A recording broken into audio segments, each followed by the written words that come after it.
تو یہ بات یاد رکھیے کہ مجلس عزا ایک واقعہ نہیں ہے، مجلس عزا ایک قصہ نہیں ہے۔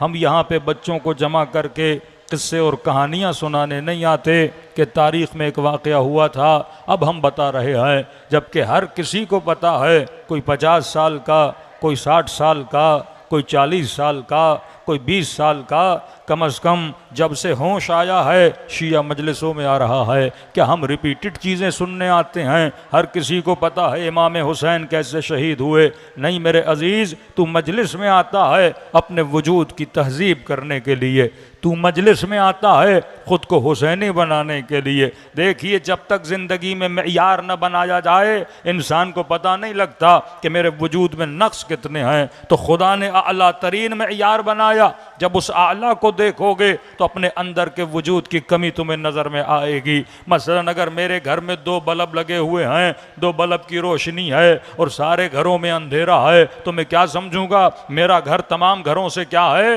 روشن تر ہے۔ لیکن وہیں پہ ایک اور گھر ہو جس کے اندر ہزاروں بلب لگے ہوئے ہوں، اس وقت تمہیں احساس ہوگا کہ تیرے گھر میں کتنی کم روشنی ہے۔ تو انسان جب حسین کے وجود کو دیکھتا ہے پھر احساس ہوتا ہے کہ میرے وجود میں کمیاں کتنی موجود ہیں۔ جب تیرے رول ماڈل طیب ہوں گے تب تجھے پتا چلے گا کہ تیرے وجود میں خباثتیں کتنی ہیں۔ تو طیب کو دیکھ کر، اعلیٰ رول ماڈل کو دیکھ کر انسان خود کو بنانا شروع کر دیتا ہے۔ تو کربلا اسی لیے تہذیب کا نام ہے، کربلا انسان کے وجود کو بنانے کا نام ہے۔ اور ہم نے عرض کیا کہ اگر امام حسین کربلا جا رہے ہیں تو ایک فلسفہ لے کر جا رہے ہیں۔ یہ بھی مت سوچنا کہ امام حسین ایسے ہی چلے گئے، کوئی اتفاق تھا، معاملات تھے اور دن بدن وہ معاملات بنتے گئے، حالات سنورتے گئے، حالات بگڑتے گئے اور امام حسین آگے بڑھتے گئے۔ نہیں، حسین ابن علی اگر جا رہے ہیں ایک پلان لے کر جا رہے ہیں، پروگرامنگ کر کے جا رہے ہیں۔ چھوٹی سی چھوٹی جنگیں بھی ہوتی ہیں، اسٹریٹجی بنائی جاتی ہے۔ آپ نے کبھی کوئی ملک دیکھا جو بغیر اسٹریٹجی کے جنگ کرے؟ تو کیسے امام حسین جا رہے ہیں، جبکہ کئی لوگوں نے مکے میں بھی روکا، مدینے میں بھی روکا، راستے میں بھی روکا کہ مولا آپ جا تو رہے ہیں، وہاں پہ ہزاروں کا لشکر ہے اور مولا آپ اتنی کم تعداد میں جا رہے ہیں، تو کیا مولا حسین ایسے ہی جا رہے ہیں؟ کبھی آپ نے سوچا، کبھی یہ سوال ذہن میں پیدا ہوا کہ مولا کو جانا تھا تو اکبر کو لے کر کیوں گئے؟ جانا تھا تو سیدہ زینب کو لے کر کیوں گئے؟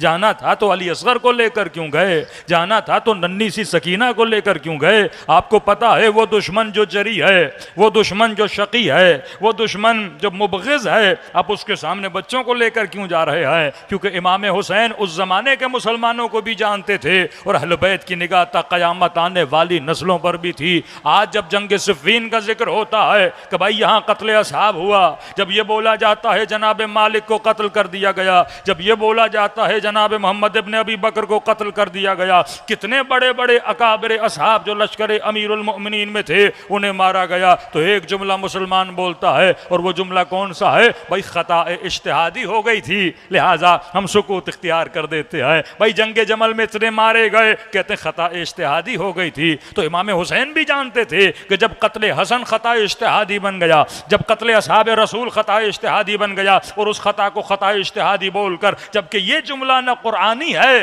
نہ جملہ نبی کے کلام سے ثابت ہے، لیکن یہ فٹ کر دیا جاتا ہے کہ بھائی قاتل کیا ہے، کہ نہیں قاتل سے بھی خطا ہوئی، مقتول سے بھی خطا ہوئی، یہ خطا اجتہادی تھی۔ ہاں ہم یہ ضرور کہتے ہیں کہ علی اکبر تھے، جنگ صفین میں بھی علی اکبر تھے، جنگ جمل میں بھی علی اکبر تھے، لیکن مد مقابل سے کیا ہو گئی؟ خطا اجتہادی ہو گئی۔ اب 5 منٹ کے لیے تصور کریے اگر امام حسین اکیلے کربلا جاتے یا صرف بیٹوں اور بھائیوں کو لے کر جاتے، بچوں کو لے کر نہ جاتے، خواتین کو لے کر نہ جاتے، تو حسین یزید کے چہرے سے نقاب کیسے اتارتے؟ واقعاً اگر صرف امام حسین کربلا میں شہید ہوتے، یہ مفتی اور مولوی ممبروں پہ بیٹھ کے بولتے کہ وہاں پر بھی صحابی کا بیٹا ہے، یہاں پر بھی صحابی کا بیٹا ہے، لہٰذا دونوں سے کیا ہو گئی؟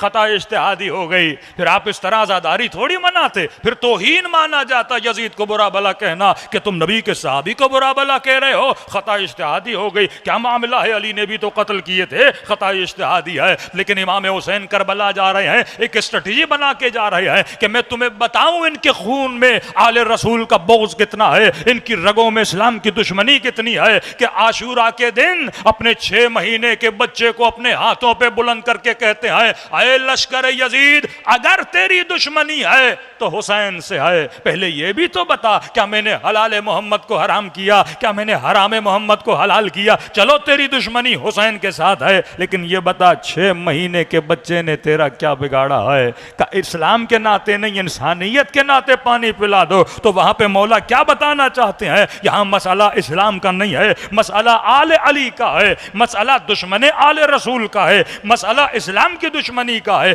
حسن نے بھی کوشش کی کہ نقاب اتارے جائیں, لیکن صحیح طریقے سے مسلمان سمجھ نہ سکے. لیکن حسین نے بنی امیہ کا نقاب کربلا میں اتار کر بتایا کہ ان کے وجود میں اسلام کی محبت نہیں ہے, نبی کی محبت نہیں ہے, آل رسول کی محبت نہیں ہے. ارے اگر رسول کا احترام ہوتا تو نبی کی نواسیوں کے سروں سے چادریں نہ اتارتے. اگر مسئلہ جنگ کا تھا تو بچوں کو نہ مارا جاتا. اگر مسئلہ جنگ کا تھا اور بیعت کا تھا تو کبھی پیاسوں پہ پانی نہ بند کر دیا جاتا. تو حسین نے 2 اسلاموں کا چہرہ دکھایا, ایک اسلام اسلام علوی ہے, دوسرا اسلام اسلام اموی ہے. علوی اسلام یہ ہے کہ جنگ ہو یا کچھ بھی ہو, لیکن تم نے اسلام کے قانون کو پامال نہیں کرنا. اور یہ جانیے جس مہینے میں شہادت ہوئی وہ حرام مہینوں میں سے ہے. قرآن نے منع کیا ہے کہ ماہ حرام میں قتل و غارت نہ کیا کرو, ماہ حرام میں جنگ نہ کیا کرو, اور اسی مہینے میں اسی نبی کے نواسے کے سر کو کاٹا جا رہا ہے. تو فرش عزا